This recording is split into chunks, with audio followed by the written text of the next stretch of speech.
Hey everybody, what is going on? I hope you guys are all doing well, and welcome to another tutorial video. In this video, I'll be explaining to you guys how you can install cPanel on a virtual private server or VPS.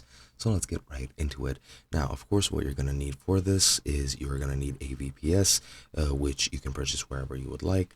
And of course, you will need a cPanel subscription. Now, I'll be using this Green Geeks article for this since I do not have a VPS nor cPanel, but the process is still relatively simple, so you should be able to follow perfectly. Now, the first thing you need to do is log into your web host manager, which is included with a cPanel subscription.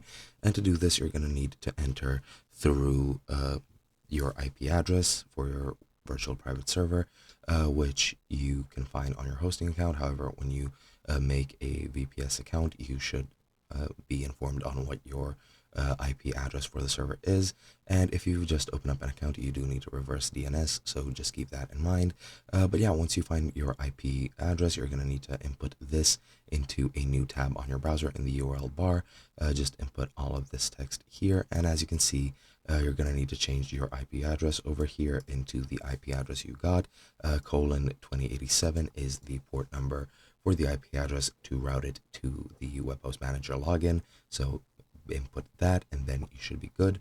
And yeah, once you do that, you'll be prompted with this. You just need to enter your login information and then sign in. From then on, you're going to need to create a cPanel account. And once you're logged in, you just need to click here on create a new account under manage your accounts.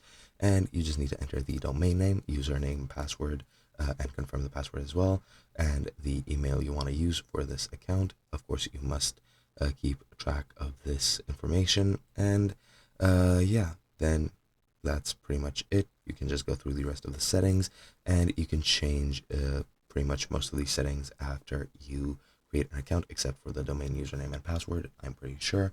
But yeah, once you're done inputting all the information, just click create.